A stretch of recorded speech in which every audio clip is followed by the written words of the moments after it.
Donc, nous allons donc commencer, ok? Monsieur. Les autres vont nous prendre un chemin. Tu vas activer son micro.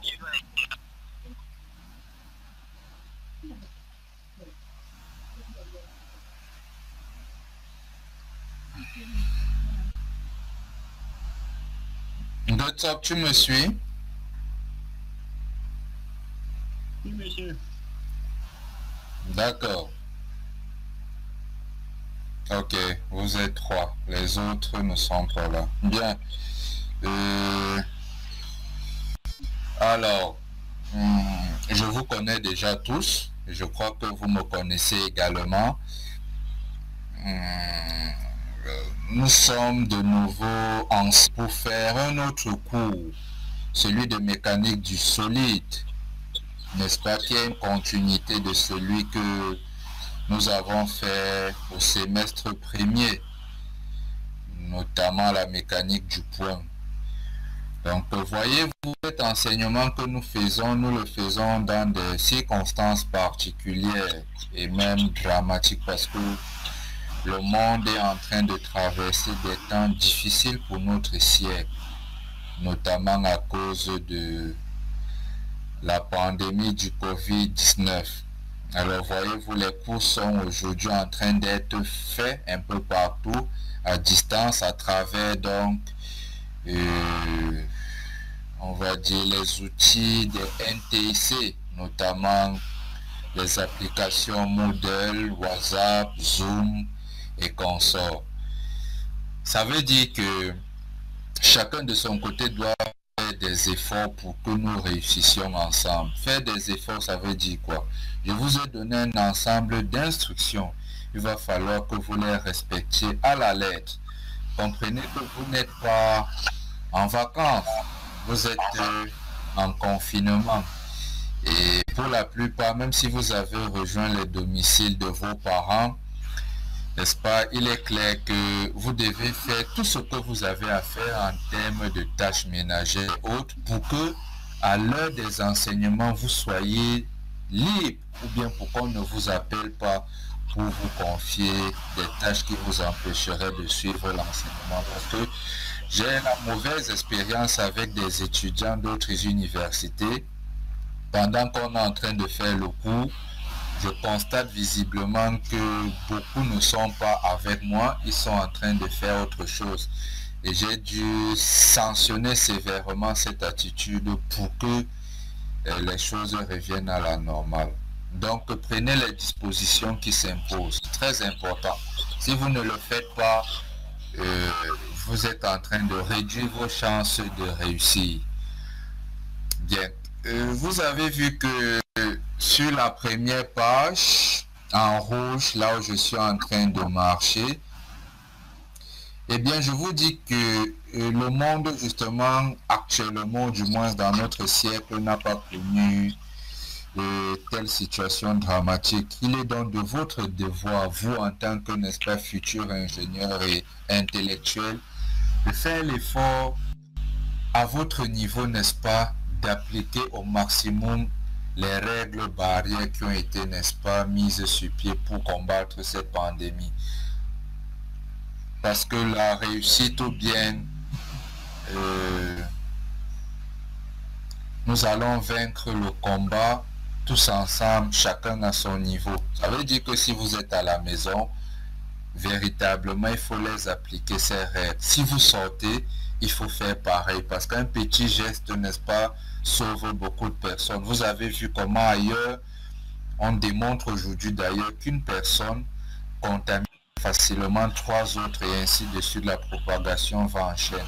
Ça veut dire que si chacun à son niveau fait obstacle, eh bien, la maladie ne va pas se propager. C'est nous tous qui allons réussir.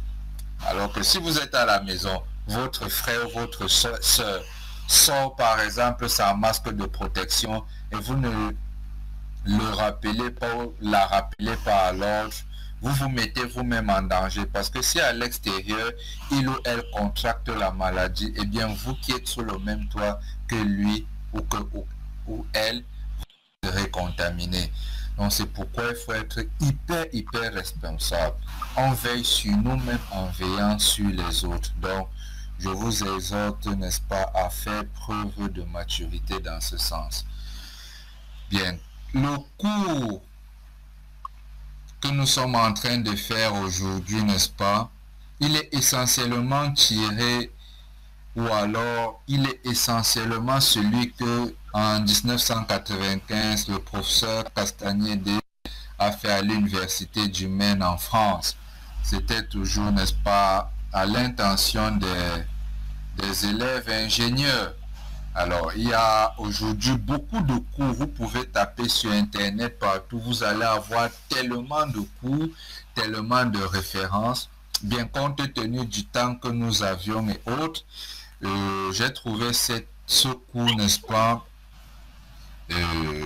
suffisamment intéressant pour que ce soit lui que nous utilisions. Il y a quelqu'un qui se trouve où il y a le bruit, mauvais retour.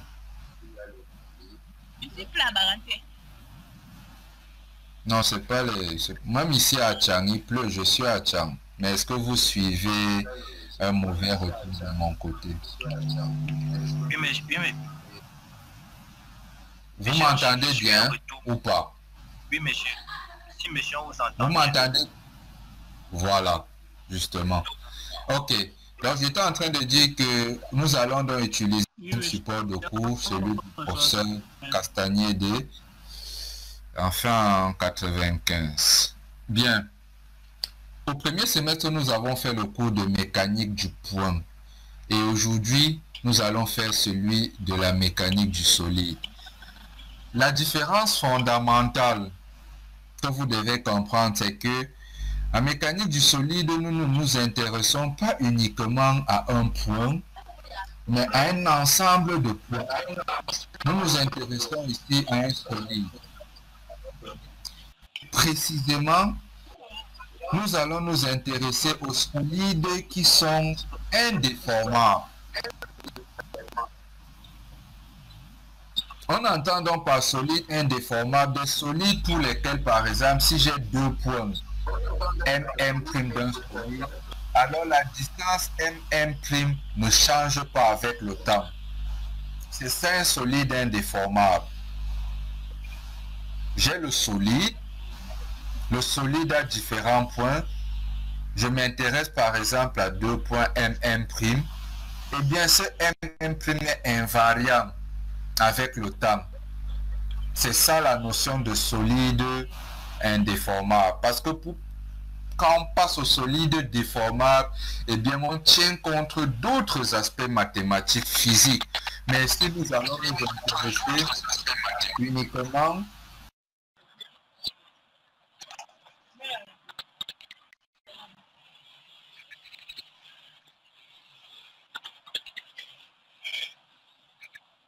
mécanique du point, pouvoir, n'est-ce pas, mettre sur pied ou alors étudier la cinématique d'un solide, c'est-à-dire les grandeurs, vitesses et accélérations qui décrivent un solide. Comment sont-elles? Nous allons également nous intéresser à la dynamique du solide. Quand le solide est en mouvement, à cause de force, comment est-ce qu'il se comporte? Que deviennent les équations du mouvement? Et finalement, nous allons nous intéresser à la partie énergie. Ok, c'est-à-dire que nous avons différents théorèmes. Théorème de l'énergie cinétique, la puissance, le théorème de l'énergie mécanique. Qu'est-ce qui devient dans le cadre d'un solide? Ce sont ces aspects, n'est-ce pas, qui vont nous intéresser. Ok? Oui, monsieur. Bien. Oui, monsieur. Voilà. Je vois que vous devez faire comme Tchatchoua. Je vois qu'il coupe son micro et au moment de répondre, il active. Si vous pouvez faire pareil tout le monde, ce serait bien. Comme ça, ça permet que vous me suiviez de façon... Voilà, ok, c'est bien, tout le monde a compris. Bien. Et si jamais quelqu'un a une question, il active son micro pour poser sa question. Ok?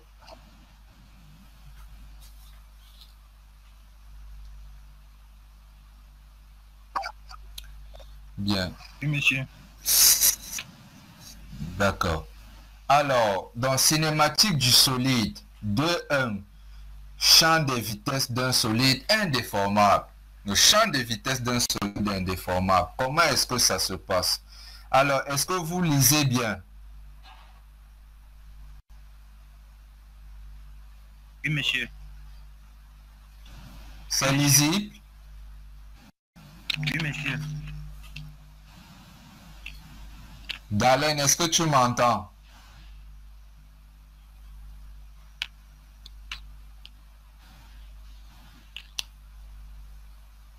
Dalen, est-ce que tu suis?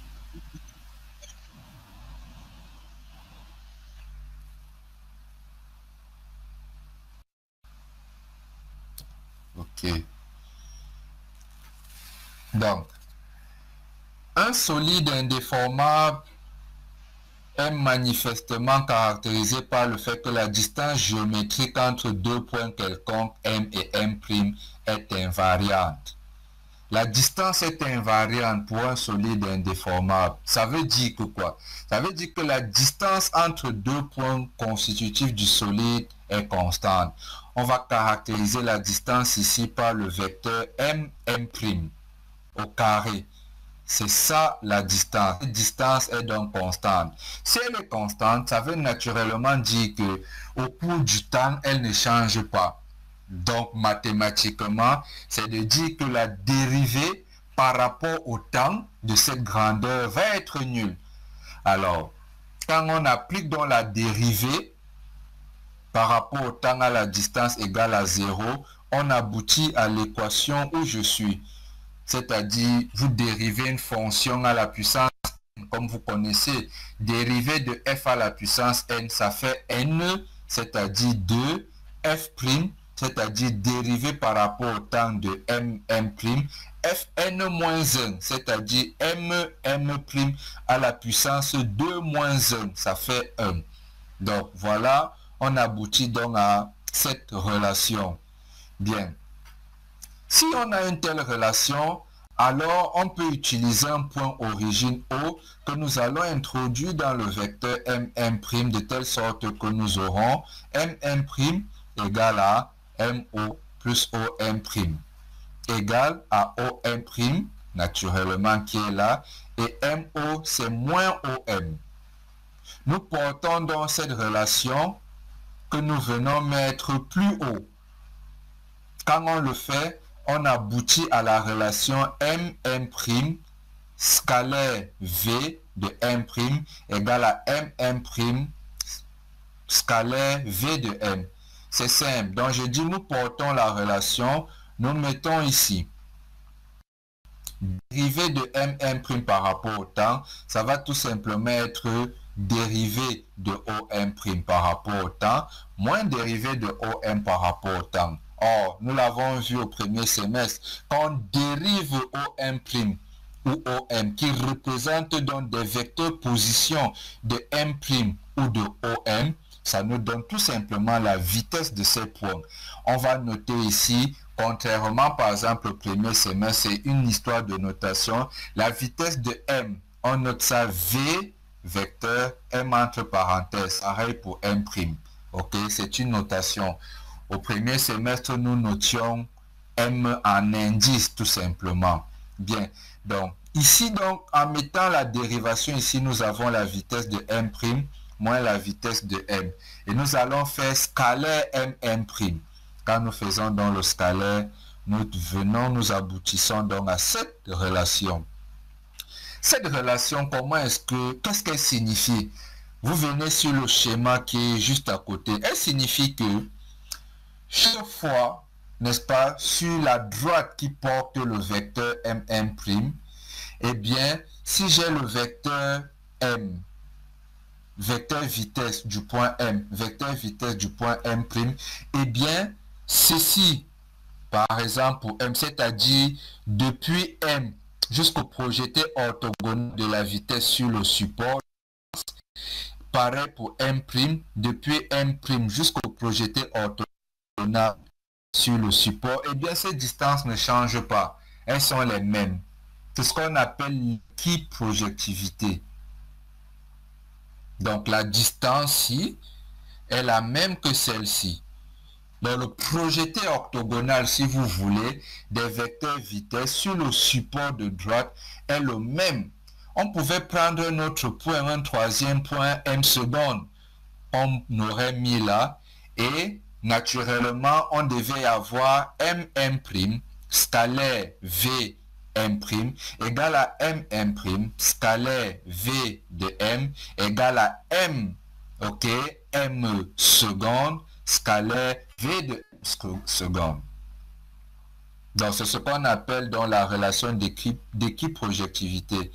Elle est très importante parce qu'elle va nous aider, cette relation, elle va nous aider à établir un certain nombre de formules. Ok? Donc nous avons finalement, on peut montrer donc que si un vecteur comme le vecteur vitesse ici, ou alors une relation d'équiprojectivité conduit nécessairement à ceci où je suis en train de marcher. C'est-à-dire qu'on démontre, parce qu'ici, le champ de vecteur, c'est le vecteur vitesse. Alors, on peut montrer qu'un champ équiprojectif vérifie nécessairement la relation suivante. C'est-à-dire que V de M' égale à V de M plus un oméga vectoriel MM'.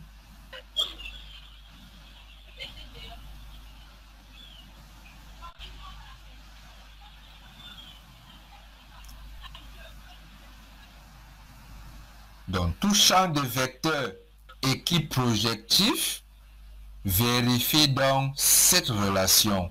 Et dans cette relation, donc, oméga représente le vecteur instantané de rotation. On va le voir en détail plus loin. Finalement, donc, ici, je vais introduire une notion sur laquelle on pourra revenir, mais tout est une question. On dit ceci, si le vecteur vitesse nous permet d'avoir la relation M' égale à Vm plus oméga vectoriel MM', alors ceci nous permet de définir le torseur cinématique. Le torseur cinématique. Un torseur, c'est quoi? Un torseur, c'est tout simplement un opérateur mathématique qui est défini par une résultante. La résultante ici, c'est oméga et un moment. Le moment ici, c'est V. Un torseur, c'est donc un ensemble de vecteurs qui vérifie ceci. Ici, nous avons le vecteur vitesse. On parle de torseur cinématique pour dire le vecteur vitesse vérifie cette relation où la résultante c'est oméga et le moment c'est V. Je veux par là dire que quoi? Si je vous dis que le vecteur A est un torseur, alors ça veut dire que quoi? Vous pouvez écrire A de M' égale A de M plus un certain oméga vectoriel MM'. C'est ça la définition mathématique d'un torseur.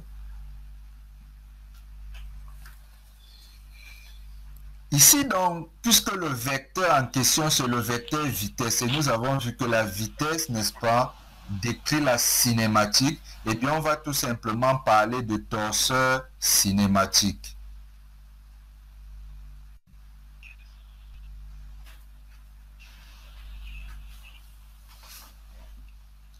Donc, oméga, vecteur oméga représente la résultante et Vm, le moment de ce torseur.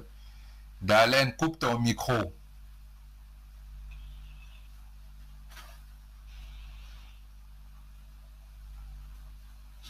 Darlene, il faut couper ton micro.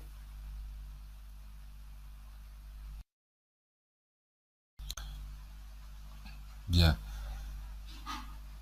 Donc, cette équation porte aussi le nom de relation de distribution des vitesses, c'est-à-dire cette équation porte le nom de relation de distribution des tests. L'année dernière, je veux dire au premier semestre, nous avons vu, n'est-ce pas, des équations similaires. Ok? Donc, on reprend l'équipe projectivité, nous l'avons vu en haut, la voici. Elle nous permet, n'est-ce pas, d'aboutir à cette relation qui définit dans le torseur cinématique. On peut encore l'appeler relation de distribution des vitesses, c'est-à-dire comment est-ce que les vitesses sont distribuées, c'est-à-dire les vitesses, n'est-ce pas, des points de mon solide. Comment est-ce que elles sont distribuées? Nous avons la relation. Bien. On va donc aller plus loin. On dit, montrons que le torseur cinématique est bien un champ équiprojectif. Et pour cela, appliquons le produit scalaire à gauche par le vecteur mm'. En réalité, comme je vous ai dit tantôt, on peut quitter d'ici pour ici. Ok? On peut donc faire l'inverse. En partant donc de cette... Parce qu'on peut vous donner ceci sans forcément vous dire qu'il s'agit d'un champ équiprojectif, parce que un champ est équiprojectif si et seulement s'il vérifie cette relation. Alors, j'ai plutôt un champ qui est décrit ainsi. On me demande de montrer que ce champ est équiprojectif. C'est simple. Je fais donc le produit scalaire à gauche et à gauche. J'aboutis donc à cette relation. Dans cette relation, il y a un terme qui m'intéresse, celui-ci. Et nous avons vu un des termes pareils au semestre 1, n'est-ce pas? Il s'agit du produit mixte. Alors, il y a plusieurs façons de le voir. On peut le produit mixte le définir ainsi, c'est-à-dire mm' scalaire oméga vectoriel mm' s'écrit ainsi.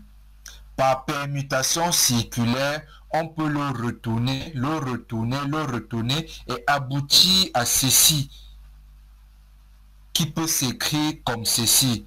On va donc bien voir que le produit vectoriel d'un vecteur avec lui-même est égal à 0, ce qui va donc amener ce terme à être nul. Il y a une autre façon de voir. Après avoir multiplié par mm' à gauche et à droite partout, j'arrive ici.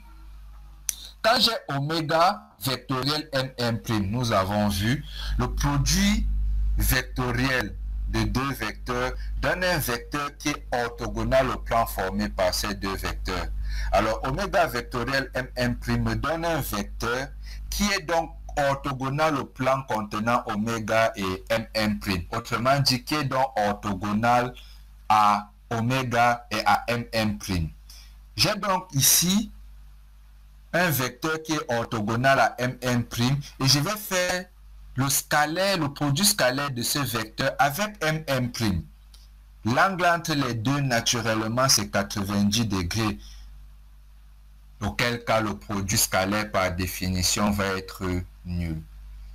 Donc, le terme ici étant nul, on aboutit donc à la relation d'équiprojectivité.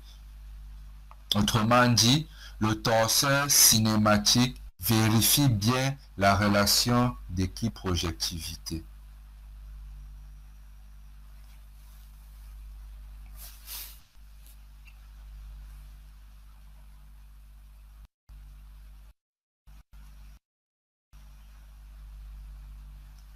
Bien, nous continuons.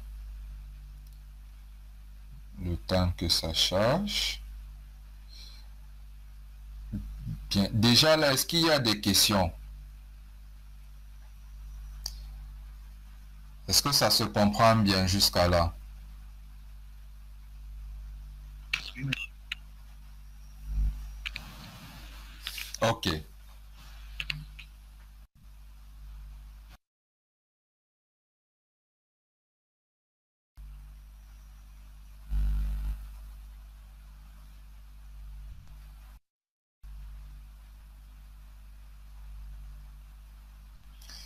Bien, c'est en train de prendre du temps.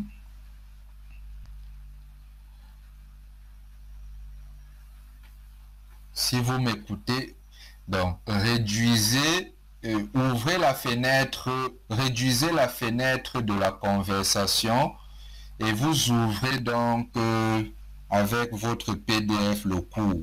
Ah,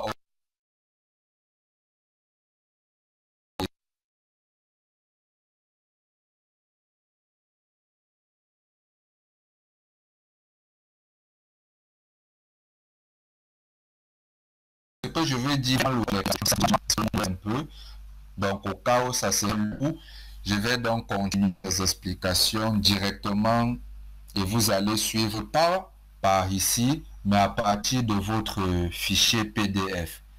Est-ce que vous comprenez ce que je suis en train de dire?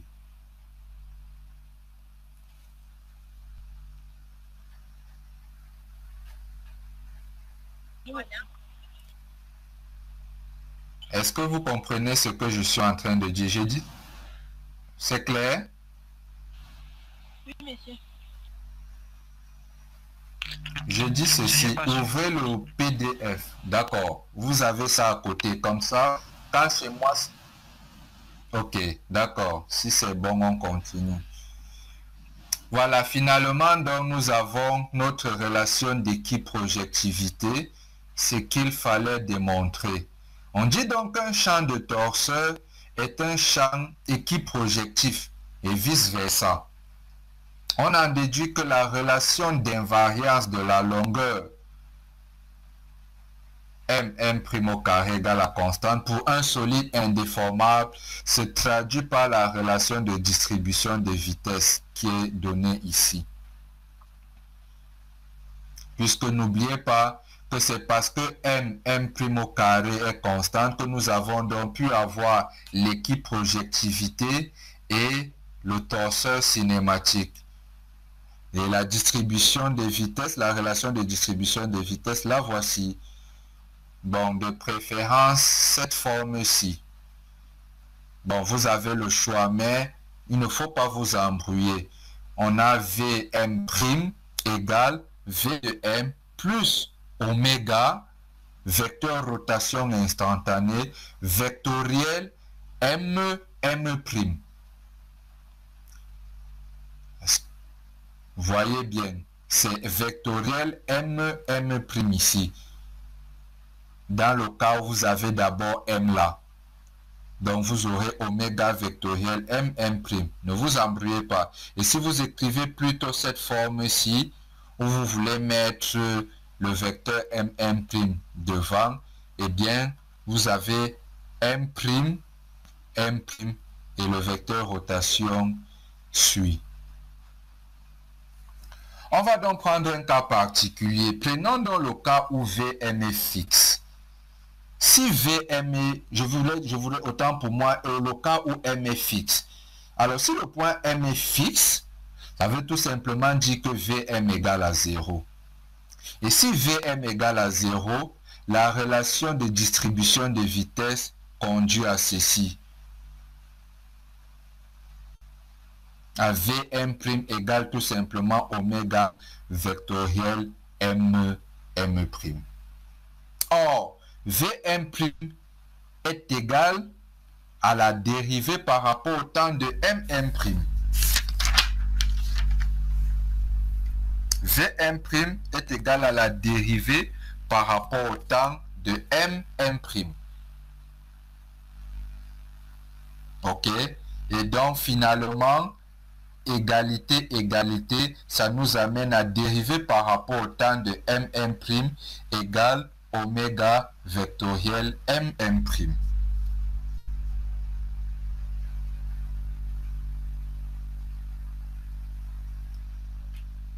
J'espère que c'est clair, surtout à ce niveau, ici. Parce que rappelez-vous, ceci, n'est-ce pas, dérive de la conservation des distances, de la distance. On peut remonter, n'est-ce pas? C'est parce que c'est assez lourd. Venez sur votre PDF. Venez sur le PDF. Sur le PDF, vous voyez bien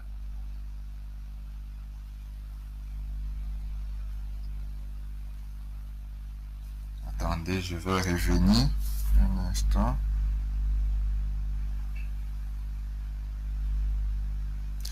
Non, restez même sur le fichier. Je vais vous prendre l'exemple avec le fichier. Sur le fichier, bien, Vm', si Vm égale à 0, on a bien Vm' égale à oméga vectoriel mm'. C'est clair, ça se voit ici. Pareillement, donc, si Vm égale à 0, on a donc mm' qui est égal à MO plus OM' qui est égal à OM' moins OM. Quand vous passez dans la dérivation, vous avez dérivé par rapport au temps de MM' égal à VM' moins VM. Or, VM égale à 0. C'est-à-dire, c'est la relation qui est sur les diapos précédentes. Donc, si VM égale à 0, on a aussi cette relation-ci.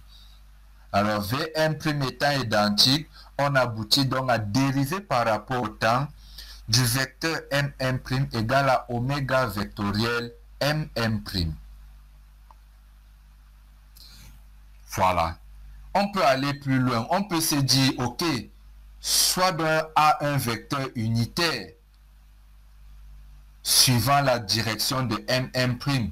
Ça veut dire que mm' s'écrit donc comme un coefficient qui est tout simplement maintenant la distance entre m et m' fois donc le vecteur unitaire A.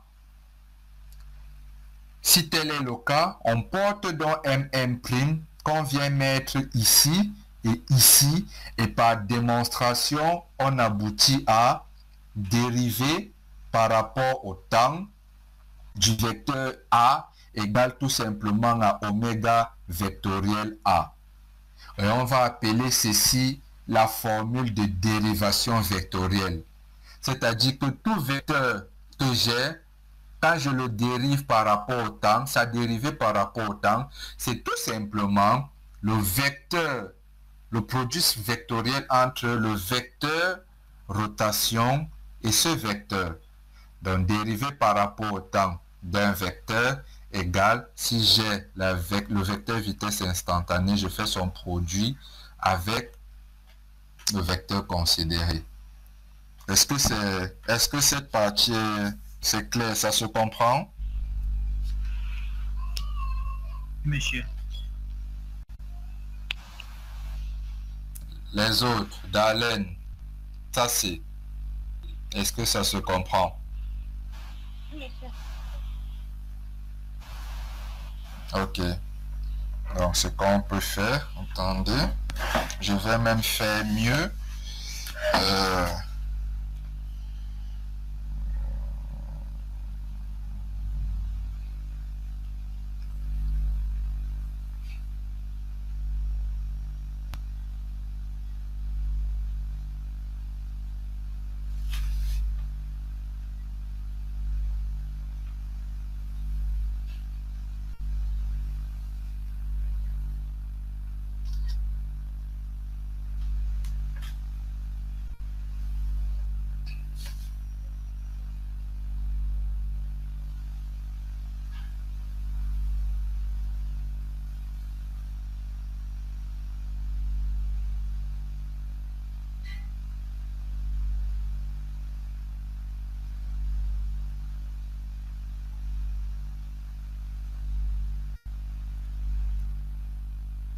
Parce que ce sont des outils, les petites démonstrations doivent être...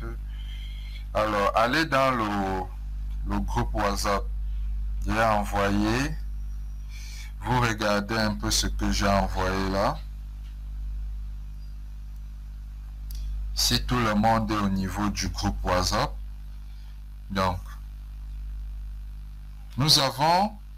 on a établi que la dérivée par rapport au temps de mm' égale à oméga vectoriel mm'. Maintenant, on dit, supposons donc que le vecteur mm' soit porté par le vecteur unitaire petit a. Dans ces conditions, mm' égale à mm'. Si donc vecteur mm' égale à distance mm' fois a, quand on applique donc la dérivation par rapport au temps, on applique la dérivée à gauche, on vient à droite, dériver, j'ai le produit entre la distance mm' et le vecteur A.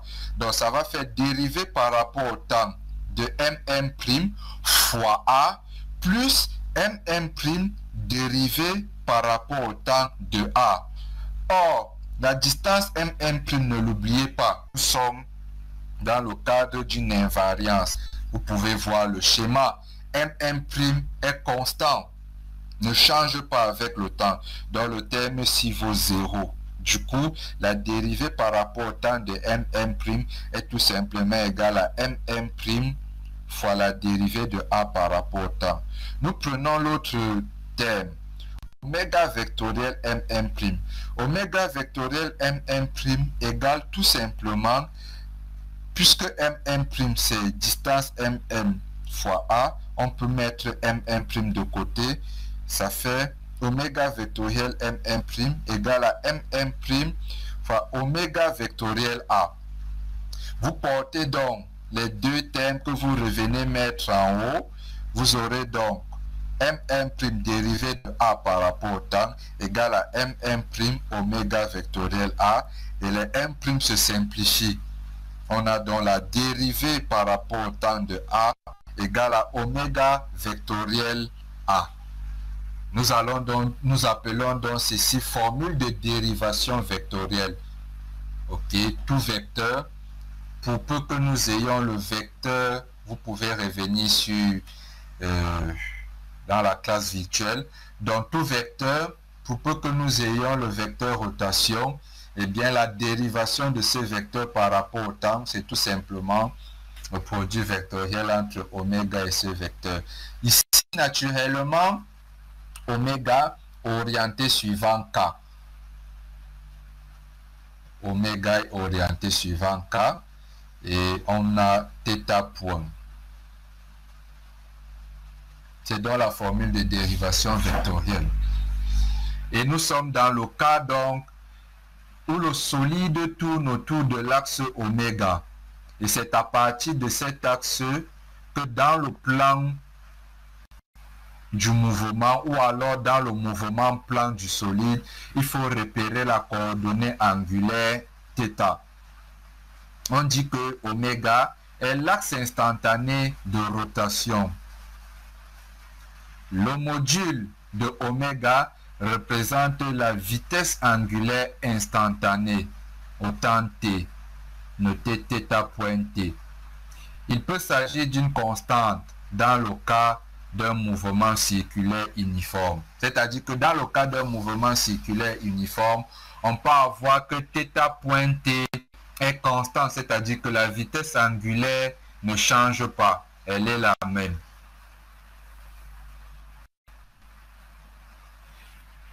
Bien. Je reviens sur cette partie-ci. En réalité, il y a souvent un problème sur je compte θ à partir d'où. Bien, on dit ici que quand vous avez déjà repéré votre axe de rotation, eh bien, vous prenez dans le plan qui est perpendiculaire à cet axe de rotation, naturellement ici,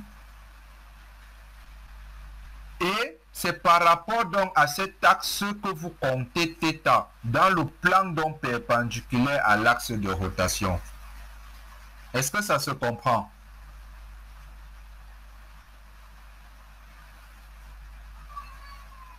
Good job. Pas bien. Ça se passe pas bien. Je reprends. Je dis ceci. Nous avons déjà identifié l'axe de rotation. Maintenant, pour repérer la coordonnée angulaire, parce que c'est très important, ici vous voyez que l'axe de rotation est dans le plan de votre ordinateur.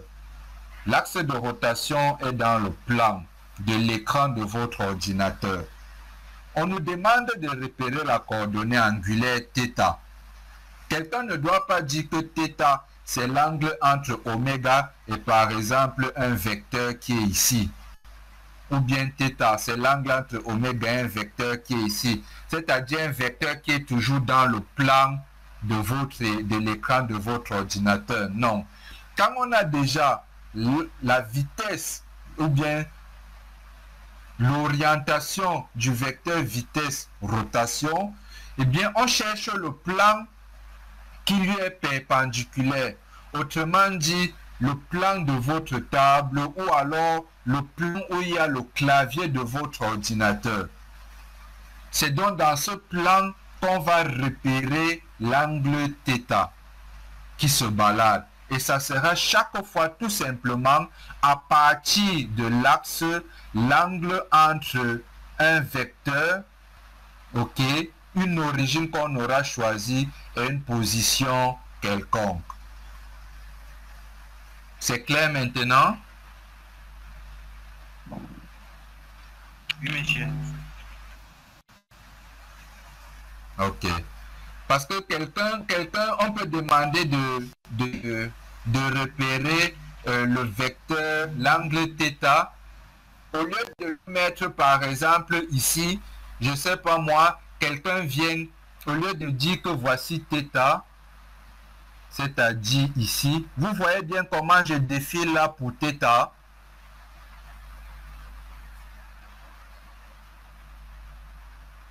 Oui, monsieur. Voilà. Au lieu donc de dire que voici θ, quelqu'un d'autre peut venir et il dit plutôt que voici θ. Que voici θ. Quelqu'un d'autre peut venir dire que voici θ. Oh, ce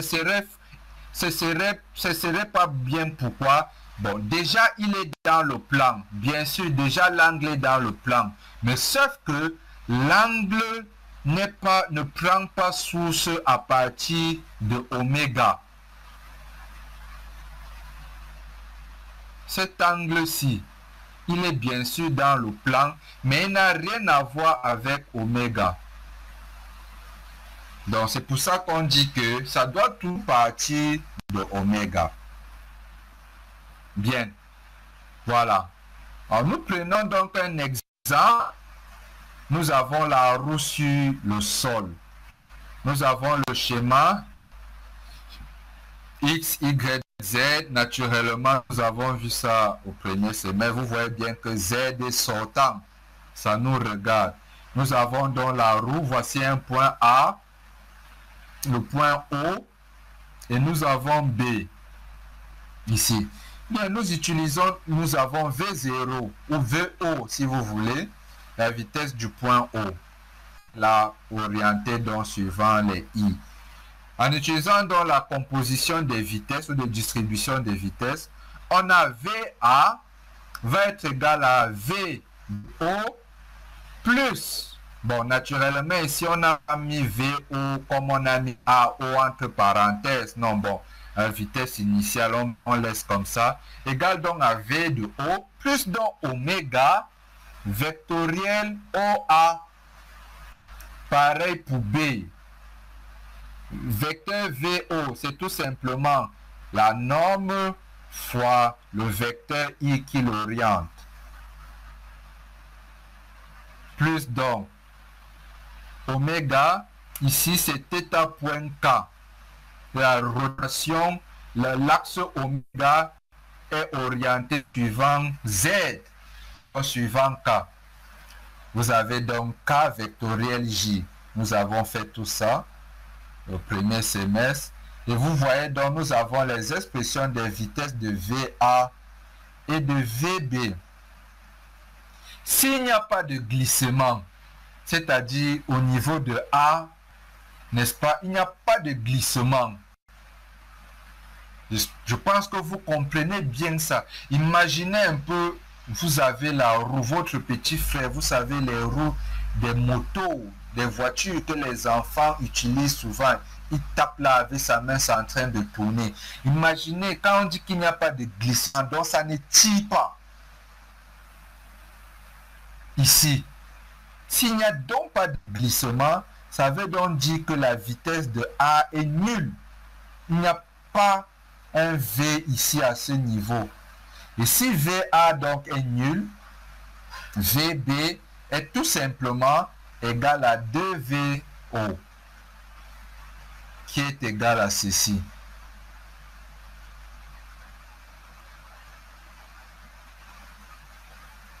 Ici, donc, VA est nul. On en déduit donc que l'axe instantané de rotation oméga égale à θ point K passe par le point A. Puisqu'en ce moment, quand c'est en train de tourner, n'est-ce pas, O, vous voyez bien que VO, c'est la vitesse du point O quand c'est en train de se déplacer. La vitesse du point O quand c'est en train de se déplacer. Maintenant, puisque vous avez vu O est orienté suivant I, pareil donc pour A et pour B. Mais s'il n'y a pas de glissement, ça veut dire que la vitesse de A est nulle. Et si la vitesse de A est nulle, si vous posez VA égale à 0, vous aurez ici donc V de O égale tout simplement à R θ point. Et donc V de B, comme V hausse R θ point, vous aurez donc R θ point plus R θ point, ça va faire 2 R θ point.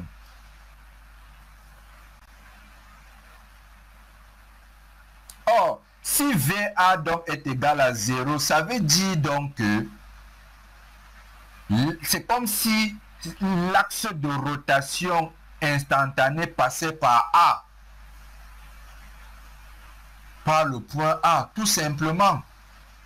L'axe instantané de rotation, parce que la vitesse en A est nulle.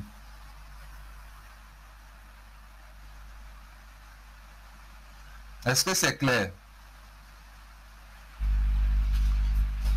Oui, monsieur. Bien.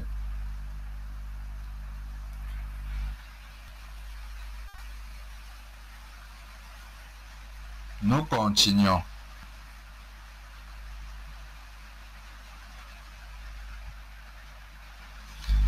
On va à la diapositive suivante.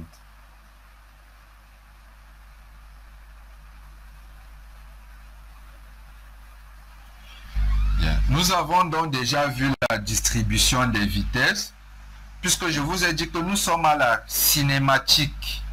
Donc nous avons vu la distribution des vitesses. Il nous faut donc voir celle de l'accélération.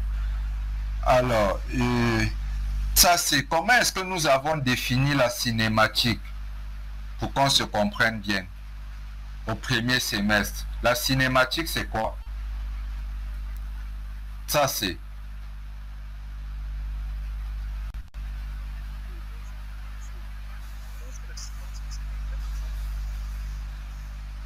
on ne te suit pas bien mon cher.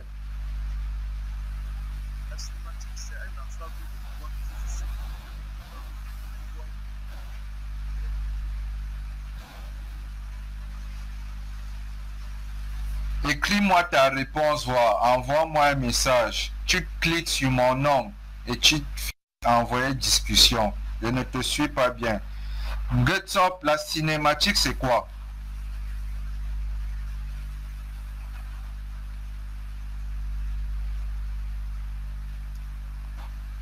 Get up.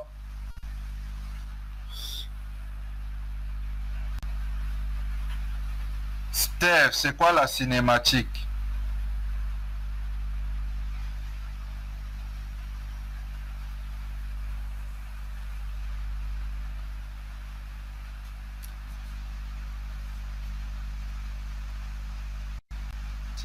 Get up, tu ne me suis pas?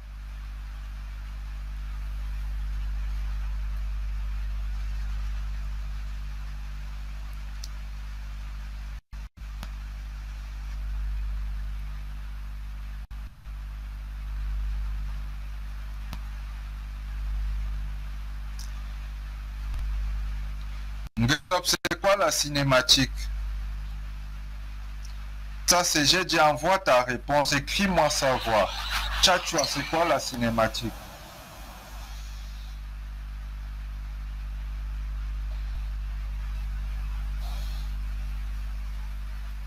Monsieur, j'ai pris la réponse, monsieur. Non, non, vas-y, parle. La cinématique, c'est...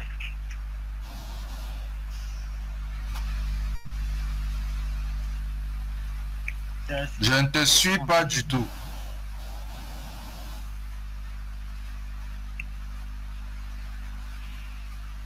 La cinématique, c'est une science qui étudie le mouvement d'un corps. C'est une science qui étudie... Qui est caractérisée par la vitesse, qui est caractérisée par qui décrit le mouvement d'un corps, est caractérisée par la vitesse de pointe et l'accélération. Non. Alors tout le monde a suivi la définition de Tchatchoua. Ce n'est pas véritablement ça. Coupez les micros. Dalen, coupe ton micro. Jaurès, ça c'est... Même la définition que tu donnes n'est pas bonne.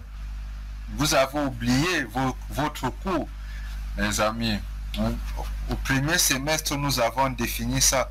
La cinématique, c'est la branche de la mécanique qui va donc étudier les corps ou les solides, n'est-ce pas, sans tenir compte des causes qui les créent, qui créent le mouvement de ces corps.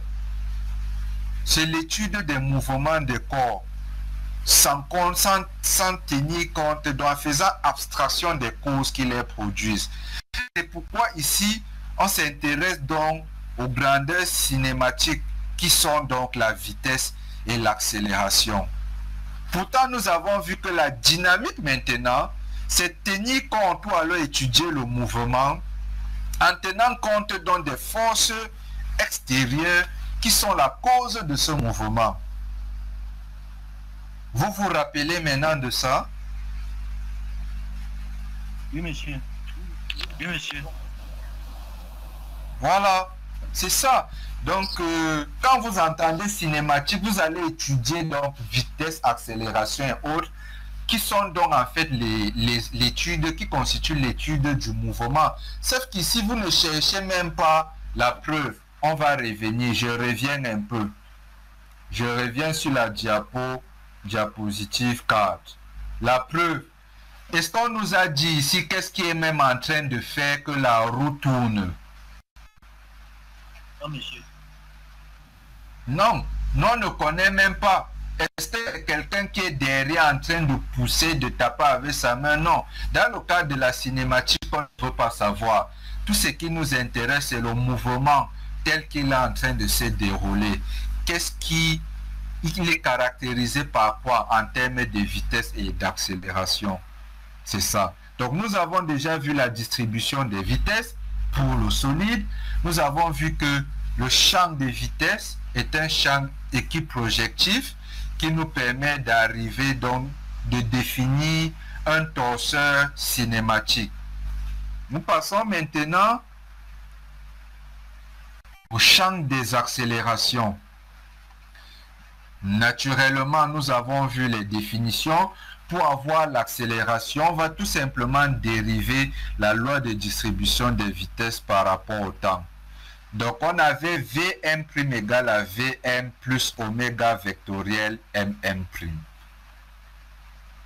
Quand on dérive par rapport au temps, on aura dérivé de Vm' par rapport au temps égale à dérivé de Vm par rapport au temps plus dérivé par rapport au temps du produit vectoriel.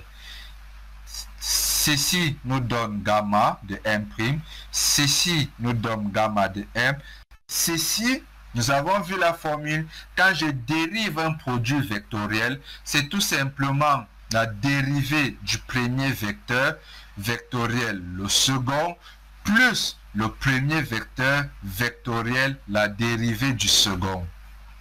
Or, nous avons ici la dérivation d'un vecteur par rapport au temps.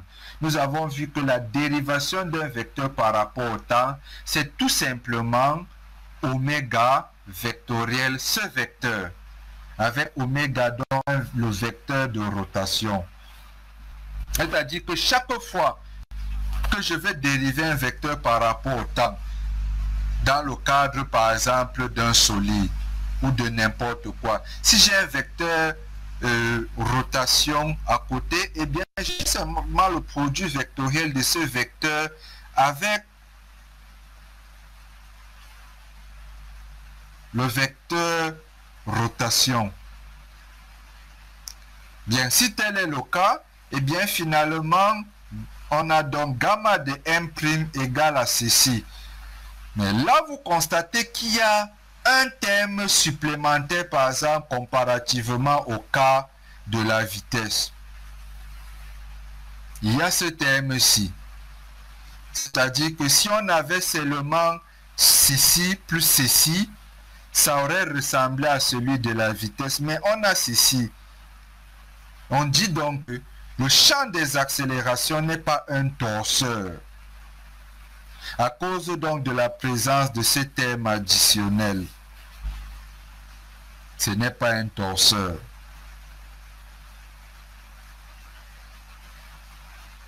La vitesse, le champ des vecteurs des vitesses est un torseur cinématique, mais l'accélération, le champ des accélérations, dont le champ, quand on dit champ, c'est-à-dire l'ensemble,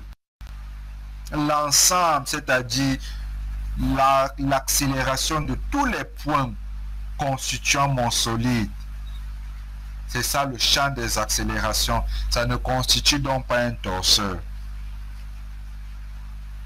À cause donc de ce terme-ci. Autrement dit, ça voudrait dire que il ne respecte pas la propriété d'équiprojectivité. C'est-à-dire que nous ne pouvons pas quitter de ceci pour aboutir à une relation M' gamma de M' égale à M' gamma de M. Impossible. Voilà. Si c'est clair donc pour tout le monde, on continue. Est-ce que jusqu'à là, il y a des questions?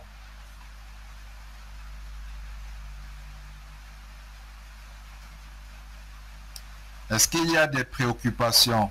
Est-ce que c'est clair pour tout le monde?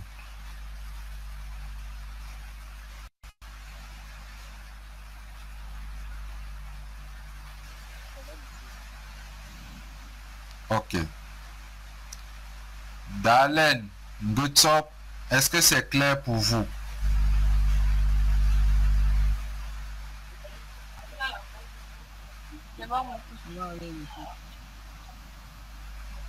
Ok.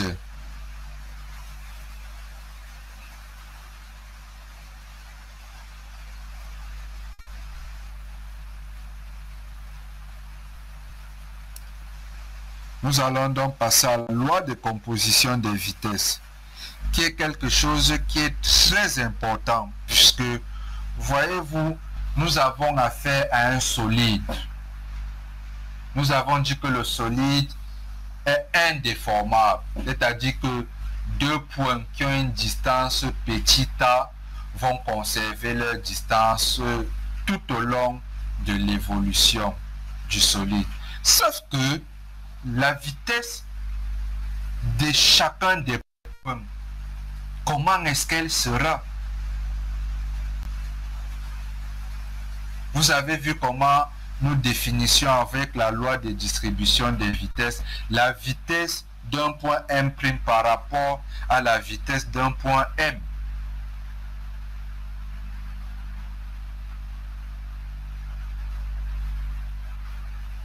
Ok.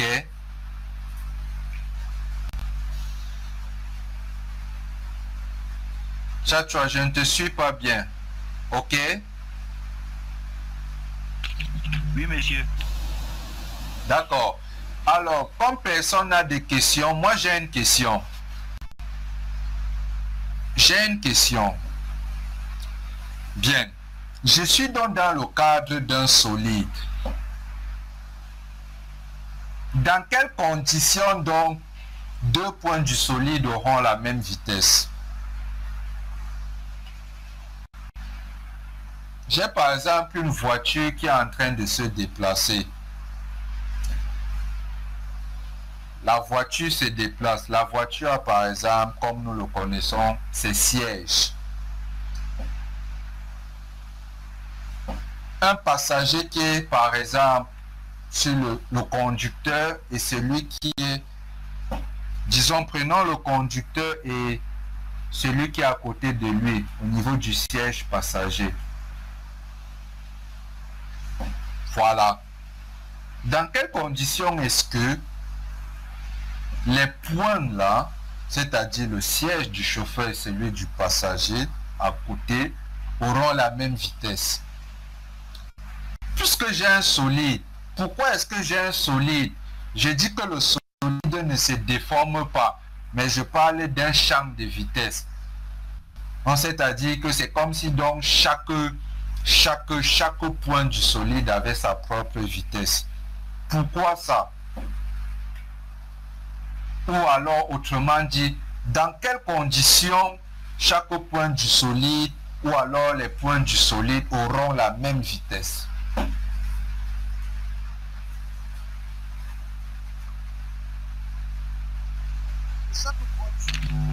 Monsieur,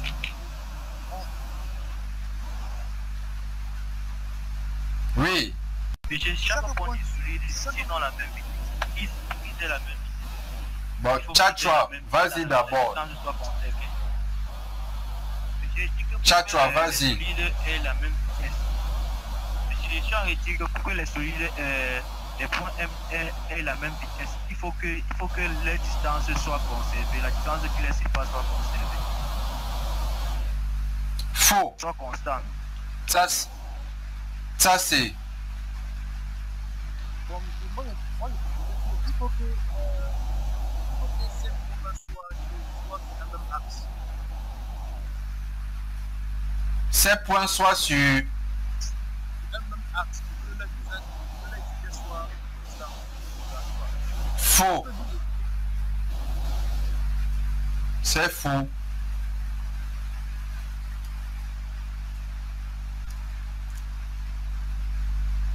Kiabu, Ngetsop.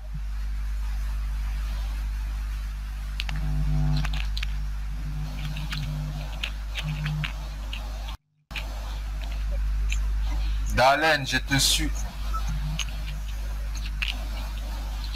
Tchatchouet, ça c'est coupez vos micros. Vos réponses sont fausses. Yanta.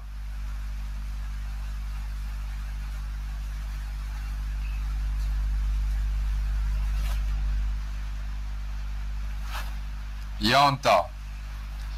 Ngetsop. As-tu une réponse à la question?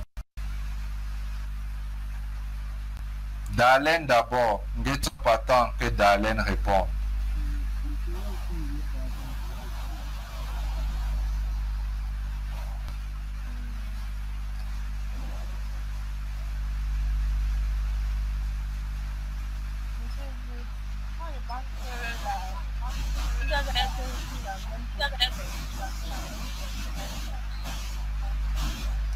Est-ce que tu peux me donner un exemple d'un solide qui se déplace? Par exemple, quoi?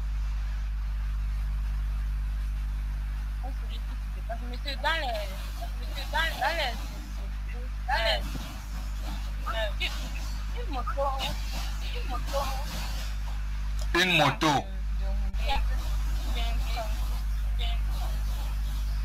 Non, sois précise, tu me connais, nous faisons la précision. Alors, tu connais la moto, n'est-ce pas? Tu prends la moto, tu connais les parties d'une moto. Donne-moi donc deux parties qui constituent une moto, par exemple.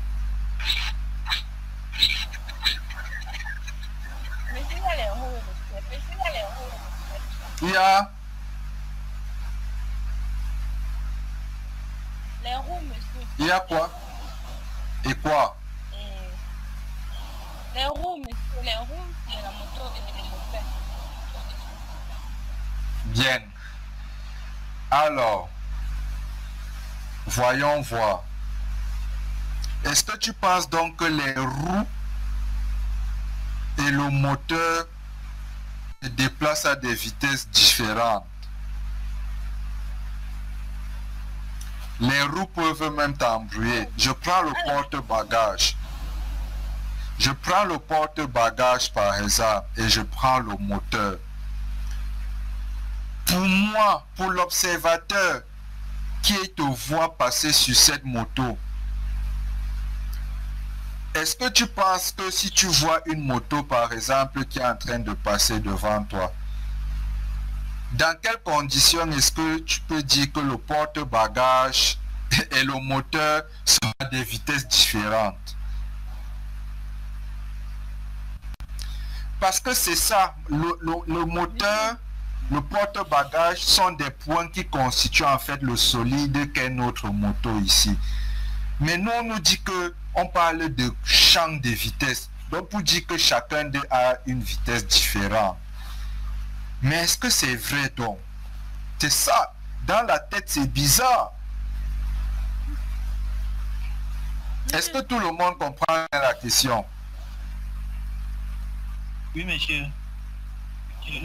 Mais je voulais dire quelque chose, monsieur. Oui, Tchatchoua. Monsieur, bon, par rapport à votre question, là, monsieur, par rapport à la formule du torseur de vitesse qu'on a donnée, si nous considérons pour qu'ils aient la même vitesse, il faut que la vitesse de rotation soit la bonne. Voilà. C'est tout simplement ça. Il faut que la vitesse de rotation soit nulle. Et donc, dans ce cas, nous sommes dans quel type de mouvement? Nous sommes dans un mouvement rectiligne. Nous serons dans un mouvement rectiligne. Donc, si tu as quelque chose qui est en train de se déplacer de façon rectiligne, bien tu vas avoir que les vitesses sont les mêmes. Mais si à un moment donné, il y a des rotations et autres, eh bien, tu auras pour chacun des points une vitesse. Par contre, si ça va de façon rectiligne, il n'y a pas faire de rotation. Non, là, sois sûr que tous les points vont avoir la même vitesse. C'est un mouvement de translation. Ça se translate, c'est rectiligne. Mais dès qu'il y aura rotation, alors tu auras des vitesses différentes pour chacun des points. Est-ce que tout le monde comprend ça?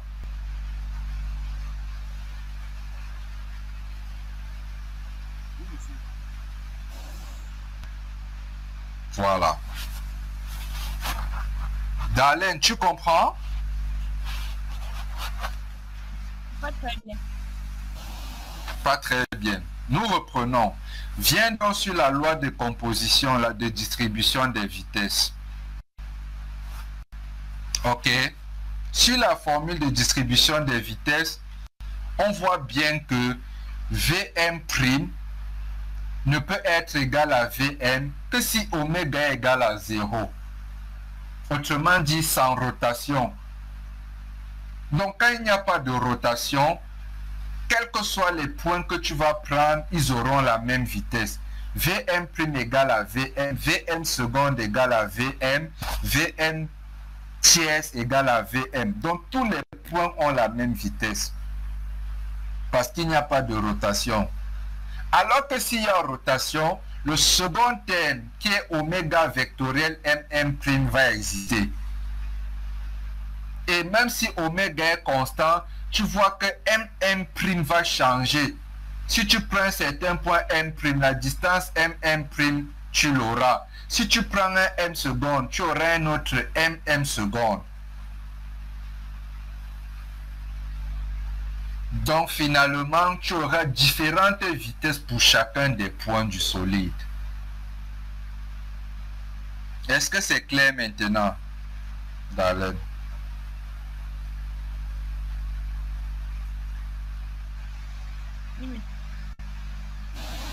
Ok. Donc, nous allons donc passer à la loi de composition des vitesses. Puisque finalement, nous avons un solide. Qu'est-ce qui se passe? Nous avons un solide qui ne se déforme pas.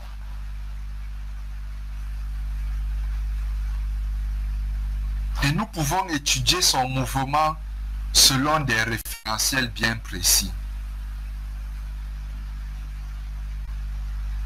Il y a des cas patents Nous avons par exemple quelqu'un qui se déplace dans le train et quelqu'un d'autre qui est à l'extérieur du train. On veut étudier par exemple le mouvement de celui qui est à l'intérieur du train par rapport à un repère fixe, donc par rapport à celui qui est à l'extérieur. Vous voyez donc qu'il faut d'abord prendre en compte même le mouvement du train par rapport à celui-là qui est fixe et tenir compte maintenant du mouvement de celui-là dans le train. Naturellement, pour l'observateur externe, les deux sont en train de partir à la même vitesse. Ou alors dans le train, celui-là, eh bien, il a une vitesse nulle. Mais pour l'observateur externe, ce n'est pas le cas.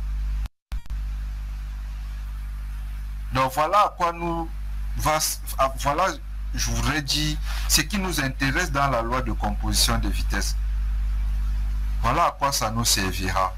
Bien, nous venons donc sur la figure. Nous avons R0, un référentiel avec O pour origine. Nous sommes dans l'espace à 3 dimensions. Nous avons O1 qui est l'origine d'un référentiel R1. Et nous avons un point M. R0 est le référentiel fixe. R1 est mobile. Nous avons un point M. Alors nous avons OM égal à naturellement O1 plus O1M.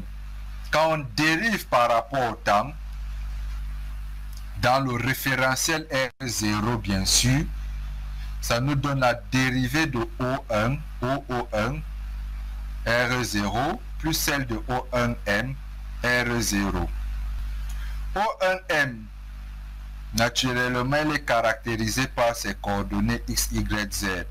Quand on dérive donc O1M par rapport au temps, on a dérivé de X par rapport au temps, plus X fois I, plus X dérivé de I par rapport au temps, ainsi de suite.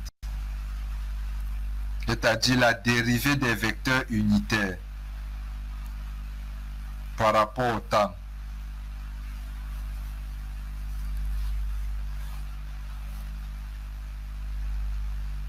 Donc, vous dérivez de 1, DO1M par rapport au temps, vous avez cette expression.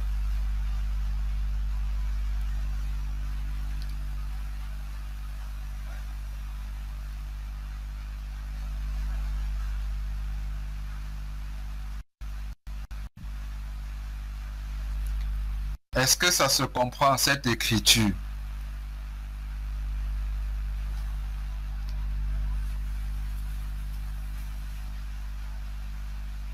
Oui, monsieur.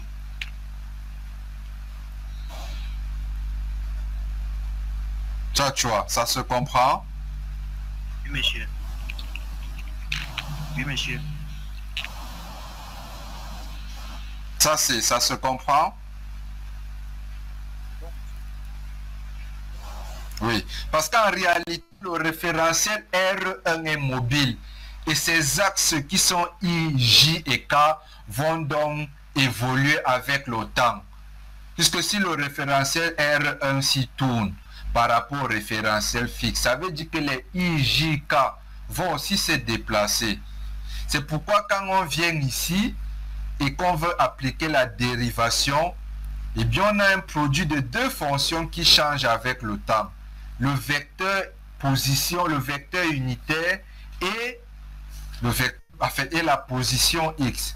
Donc on aura donc dérivé de O1M par rapport au temps égal à ceci. Or, rappelez-vous la loi de dérivation. dI sur dt, ça nous donne oméga vectoriel i.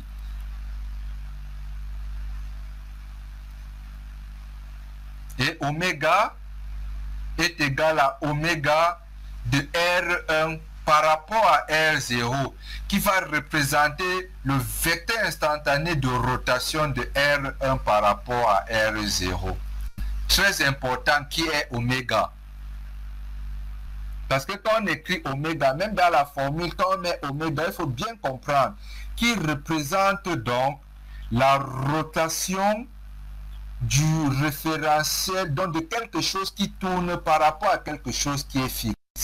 Ce qui tourne ici, c'est R1, c'est-à-dire la dérivée du vecteur, d'un vecteur, par exemple du vecteur I par rapport au temps, I étant lié au référentiel R1, est égal au produit vectoriel entre le vecteur rotation du repère I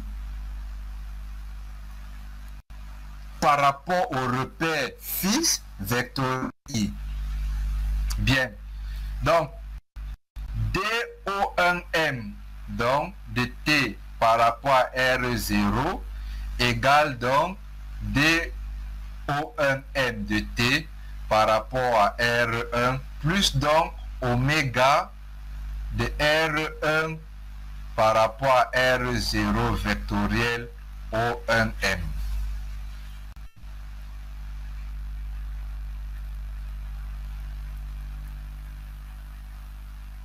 Tout simplement. Les démonstrations sont assez soft. Puisque rappelez-vous que ce qui nous intéresse, nous avons O1M ici. Et nous voulons sa dérivée par rapport au temps. C'est-à-dire, je veux la dérivée par rapport au temps. Je veux voir la dérivée par rapport au temps de O1M.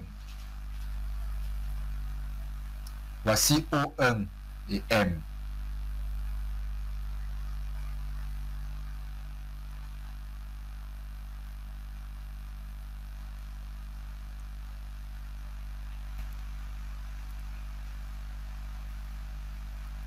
Bien.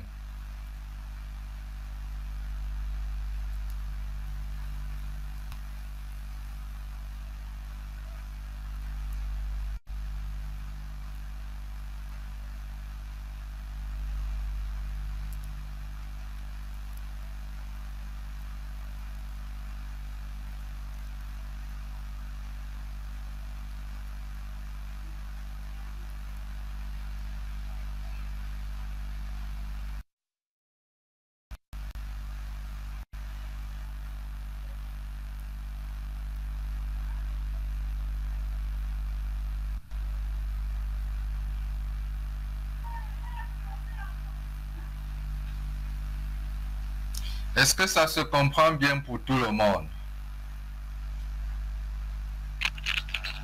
Oui, monsieur.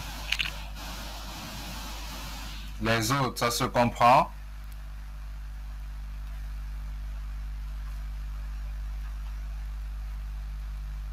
Bon, monsieur, la dernière relation sont voilà, moi je comprends pas. Je comprends pas pourquoi. La dernière, relation là, l'implication, la dernière implication là. voilà. Oui, nous sommes ici. Nous sommes... Alors, je reprends. Oui, j'ai compris ta question. Je reprends. Nous sommes donc ici. Nous sommes là. On veut dériver O1M par rapport au temps. O1M, voici son expression dans la base tournante, dans le repère R1 qui se déplace. Mais sauf que quand je dérive par rapport au temps, c'est en relation avec cette formule-ci. Donc je dérive par rapport au temps en regardant R0 dans R0. Sinon, ceci dont je suis en train de dériver O1M par rapport au temps dans R0 en étant placé dans R0. Sinon, si ce n'était pas le cas, ceci là serait nul. C'est-à-dire que si je me plaçais dans R1, naturellement, si je suis en train de dériver dans R1, je ne vais pas voir que I, J et K sont en train d'évoluer avec le temps.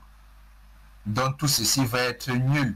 Je n'y suis pas, je suis en train, regarde bien la formule ici, on dérive O1M par rapport au temps dans R0.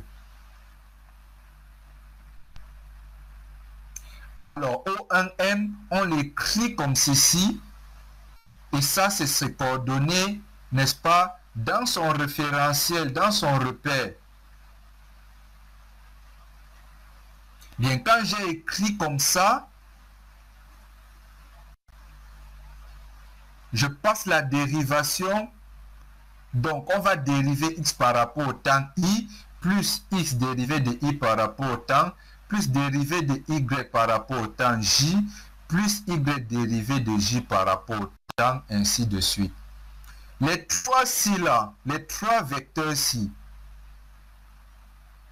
d de x de t, i, plus d de y de t, j, plus d de z de t, plus dz par rapport à t, k, représente tout simplement la dérivée du vecteur O1M quand je suis dans le référentiel R1.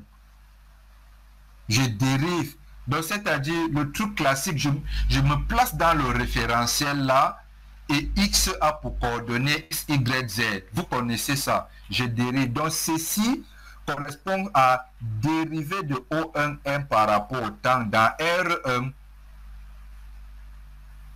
Maintenant, il y a ceci. Ceci, donc, j'identifie DI sur DT par oméga vectoriel I, ainsi de suite, ainsi de suite. Et je vois que j'ai donc X fois oméga I, oméga vectoriel I. Y, oméga vectoriel J. Je peux balancer, je peux donc ici par exemple oméga vectoriel I x, je peux faire entrer x dedans, ça fait oméga vectoriel xi, oméga vectoriel yj, oméga vectoriel zk. Eh bien, ce n'est autre chose donc que oméga vectoriel O1M, puisque xi, yj et zk sont les coordonnées de O1M. Si tu veux ça avec x ici, c'est bon? C'est bon, c'est bon. Voilà. Et donc, dérivé de O1M par rapport au temps, par rapport à 1, dans le référentiel R0 égale à ça. Comprenez bien ça, parce que c'est ça, n'est-ce pas, qui fait la spécificité de la mécanique du solide. Ces changements de référentiel. Il faut bien comprendre. Je dérive O1M par rapport au temps dans le repère fixe. Et voilà ces coordonnées dans le repère mobile. Ça me donne ceci, plus comme je suis dans le temps et je suis en train de regarder par rapport au repère fixe, le repère fixe voit que M, le point M bouge. Attendez. Le repère fixe à R0, quelqu'un qui est ici, il voit que M est en train de bouger, il voit aussi que R1 bouge. Si R1 bouge, ça veut dire que I, J, K bouge avec le temps. Donc d'où les trois termes-ci. Et il voit que M bouge. Donc X, Y, Z évolue avec le temps. Et finalement, donc, on arrive à ceci. Autrement dit, dérivé de O1M par rapport au temps dans R0 égale à dérivée de O1M par rapport au temps dans R1. Ceci est bien. Ça là comme ça, on peut dire, on peut appeler ça, le terme si on peut l'appeler la vitesse du point M dans le référentiel R1. Puisque on a pris le vecteur position O1M et on est dans R1. Ça représente la vitesse du point M dans le référentiel R1. Pourtant, ici, on ne peut pas faire de même. On ne peut pas écrire comme ça parce que on a bien O1M, mais sauf qu'on a ici R0. Ça voudrait dire qu'ici, il nous faut introduire l'origine qui va avec R0. Autrement dit, il nous faut introduire le point O. On sépare donc et on pourra donc définir aussi la vitesse du point M dans le référentiel fixe. Bien, donc on dit aussi qu'il s'agit de la vitesse de rotation d'entraînement oméga E. Ce oméga là d'entraînement, c'est-à-dire on entraîne entraînement du référentiel fixe par rapport au référentiel, du référentiel mobile par rapport au référentiel fixe.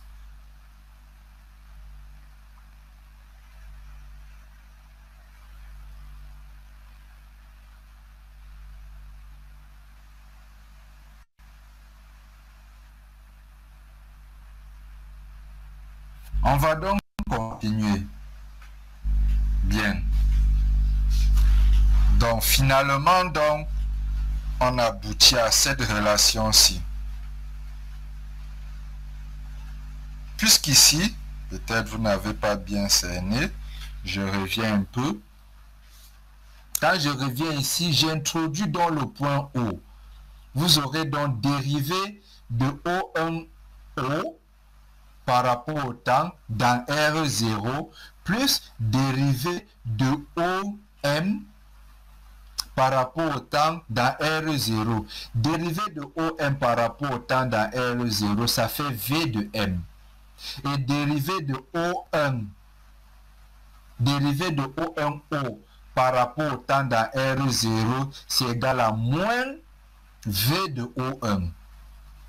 C'est-à-dire qu'ici, j'aurai moins V de O1 par rapport à R0 plus V de M par rapport à R0 égale à ceci. On balance donc celui qui a le signe moins de l'autre côté. Il revient donc positif. Il va donc rester que vitesse de M par rapport à R0 égale à vitesse de O1 par rapport à R0 plus vitesse de M par rapport à R1 plus donc vitesse angulaire d'entraînement vectoriel O1M.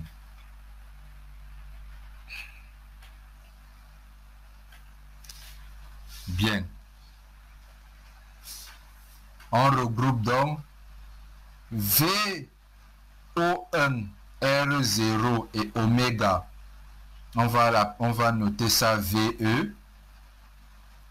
Et ici on a VA. Ici on a VR.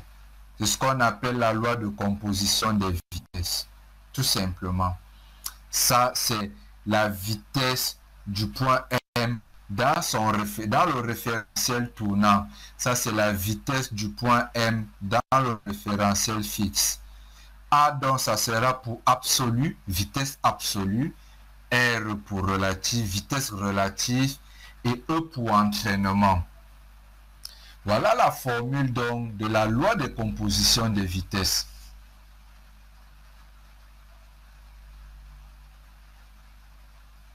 Donc, je suis en train de me déplacer par rapport au train. Et le train est également en train de se déplacer par rapport à quelqu'un qui est sur le quai et qui est fixe.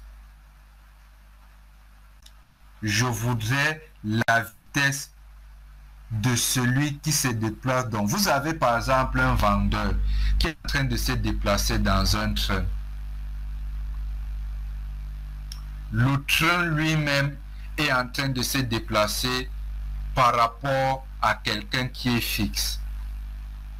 Ça veut dire qu'à l'extérieur, l'observateur qui est à l'extérieur, par exemple, il voit le train et le vendeur se déplacer. Maintenant, on voudrait la vitesse absolue, c'est-à-dire quelle est la vitesse donc du vendeur. qui est dans le train qui se déplace. Donc VA c'est quoi? Donc vous pouvez déjà calculer avec quelle vitesse est-ce qu'il se déplace dans le référentiel du train. Et maintenant, évaluer la vitesse d'entraînement avec ceci. Il faut bien comprendre. Comprenez bien par exemple, quelqu'un qui est assis dans le train et quelqu'un qui se déplace dans le train, ils ne vont pas à la même vitesse.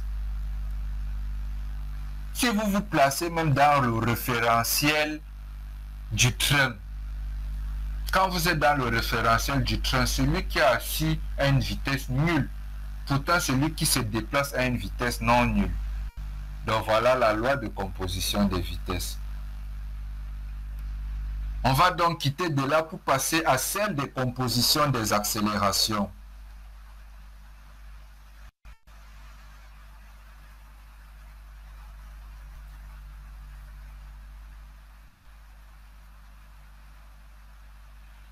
On va donc quitter de là pour passer à celle de composition des accélérations. Vous ouvrez le PDF, ok, c'est revenu. Bien en 2.4, loi de composition des accélérations. Tout ce qu'il faut faire, c'est simplement dériver. Ça veut dire que je veux la vitesse du point M dans le référentiel fixe. Dalen, tu as une question, ton micro est ouvert.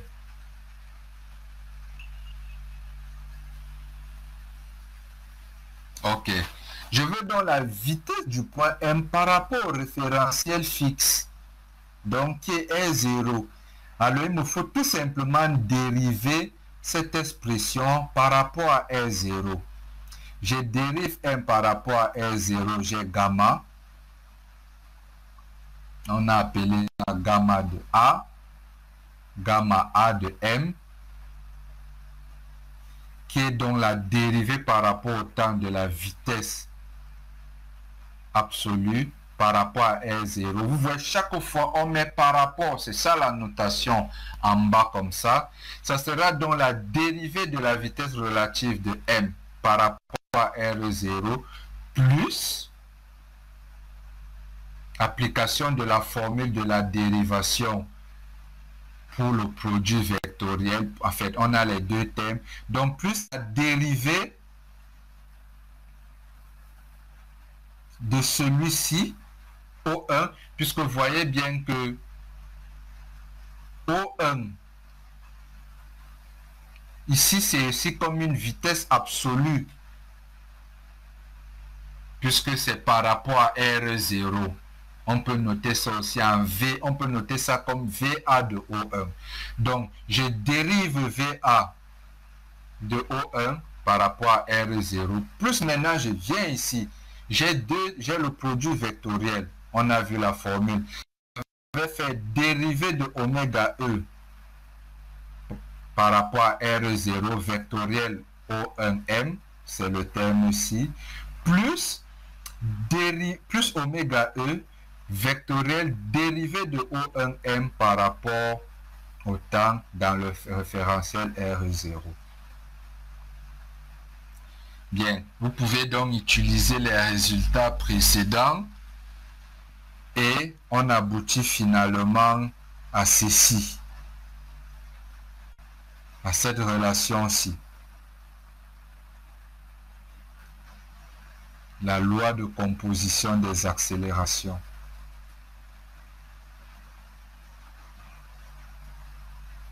Bien, donc c'est un travail que vous pourrez faire en démonstration.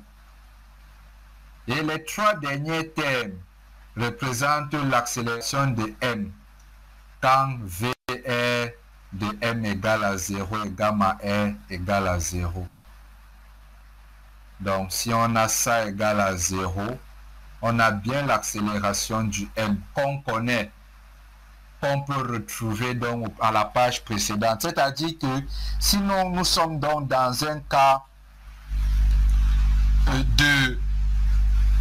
où l'accélération du point matériel dans le référentiel tournant est nulle.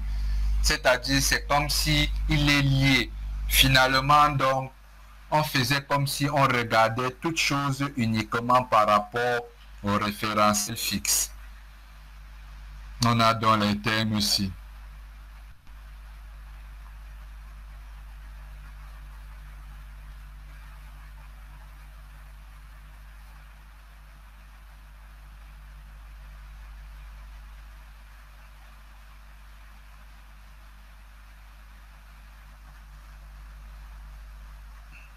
Bien. On peut donc écrire, on résume les écritures en écrivant gamma A égale à gamma R plus gamma E plus gamma C, avec gamma C noté comme ceci, appelé donc accélération de Coriolis. Voilà. Donc, est-ce que jusqu'à là, c'est clair pour tout le monde? Oui, monsieur, c'est clair.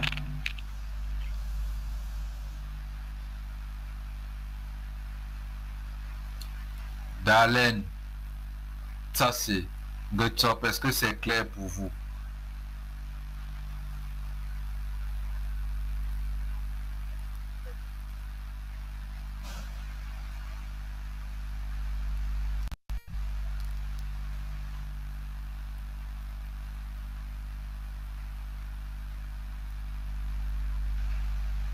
Ça va, monsieur.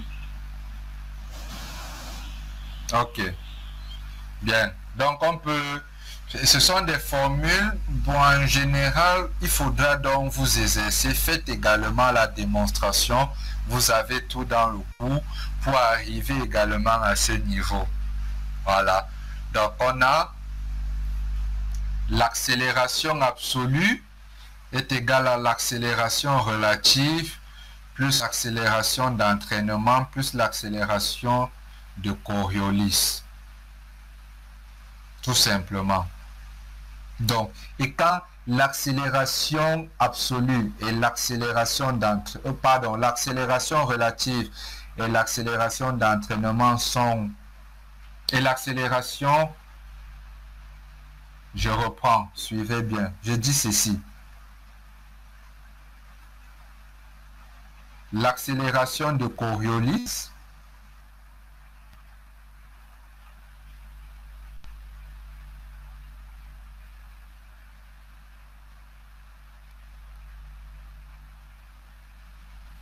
ok, nous sommes revenus, ça s'était coupé. Donc je reprends. Je dis ceci. L'accélération relative, ceci c'est l'accélération de Coriolis. Voilà. Donc, vous avez l'accélération absolue égale à l'accélération relative plus l'accélération d'entraînement plus l'accélération de Coriolis.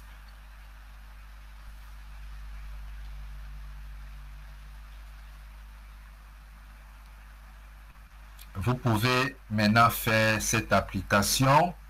Par exemple, calculer l'accélération de Coriolis gamma C pour un TGV allant vers l'ouest à 300 km/h.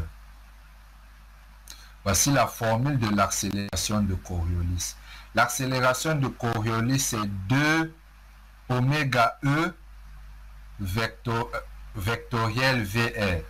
VR, c'est la vitesse relative que nous connaissons. Oméga E, nous avons vu oméga E. Plus loin, c'est l'accélération, vitesse, rotation d'entraînement, oméga E. C'est-à-dire la vitesse avec laquelle R1 tourne par rapport à R. Et VR, c'est la vitesse relative. Donc, on a l'exemple, on dit calculer gamma C pour un TGV allant vers l'ouest. Ok, prenez donc des formats et vous faites ce calcul voir. Calculer gamma C. Prenez des formats et vous faites le calcul voir.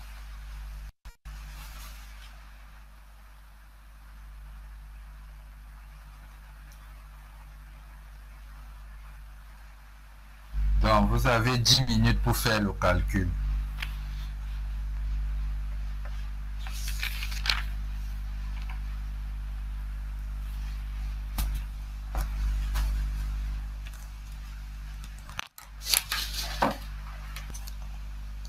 Bien, je reviens à vous. Est-ce que c'est bon? Tchatchoua, ça c'est Yankam. Tchatchoua, ça c'est. Je sais pas encore bon, monsieur. Pas encore bon, monsieur. C'est pas bon. Ça c'est. Bien, on va continuer. Vous allez chercher ça pour demain, ok? Oui, monsieur. Donc, vous allez regarder ça demain. Voilà. Prenez tout votre temps. Bien, est-ce qu'il y a d'autres questions? Bon, je vois qu'il est 21 h. On va pouvoir arrêter. Est-ce que vous avez des préoccupations autres? Est-ce qu'il y a des questions? Monsieur, j'ai une question. J'ai pas bien compris quand vous avez expliqué au niveau des torseurs, quand on disait que le champ d'accélération, le champ de vitesse d'accélération n'est pas un torseur. Voilà, je disais ceci, pour être un torseur, en réalité, il y a la condition que tu as vue là, celle donc de composition des vitesses. C'est elle qui permet donc de définir un torseur. Voilà, ça c'est, on va dire, bon, je n'entre pas dans le formalisme mathématique, je m'intéresse davantage à la physique. Parce que le formalisme mathématique peut nous ramener beaucoup plus loin.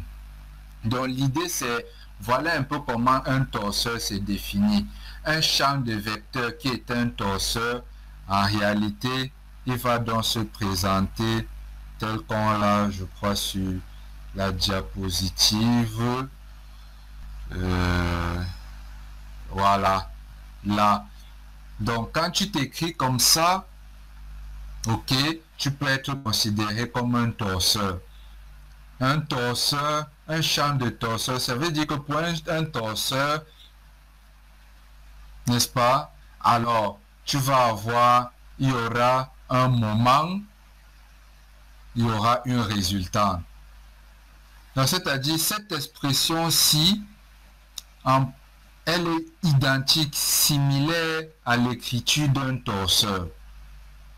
Tout simplement. Finalement, donc, on dit donc que ici, on a un torseur cinématique.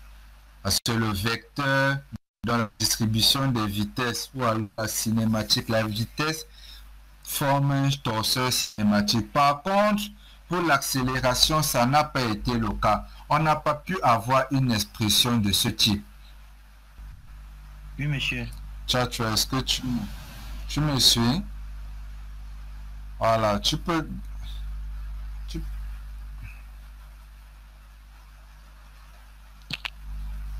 Oui, monsieur. Oui, monsieur. Oui, tu peux Oui, garder ton micro. Oui, garde ton micro ouvert. Je vois que les autres ne sont plus là. Donc, je vois Yanka, mais suis seulement. Garde ton micro ouvert.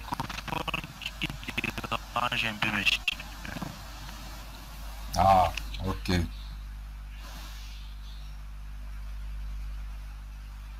Donc, j'étais donc en train de dire qu'en fait, c'est tout simplement...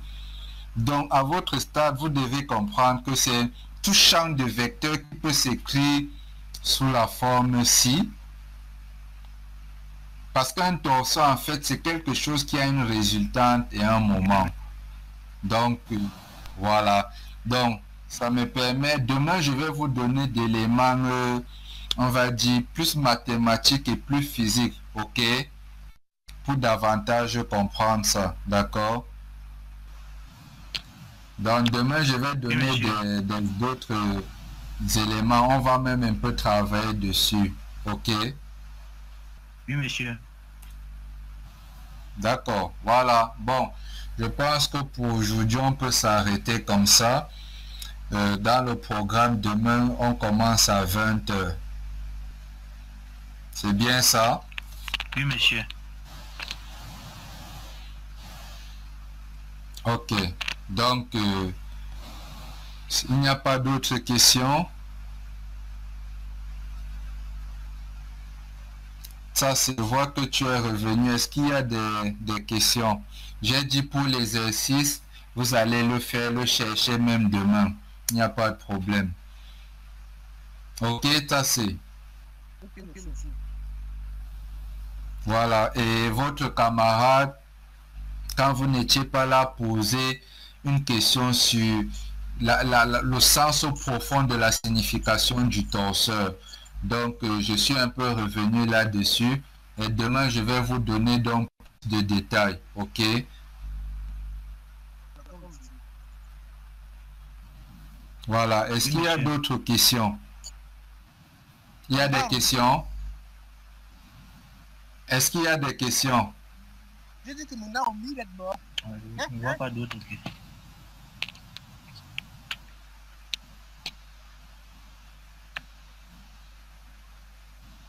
Non, monsieur, je ne vois plus d'autres questions.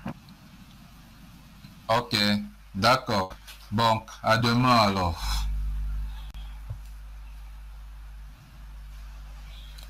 À demain, Ok, monsieur. 20 h.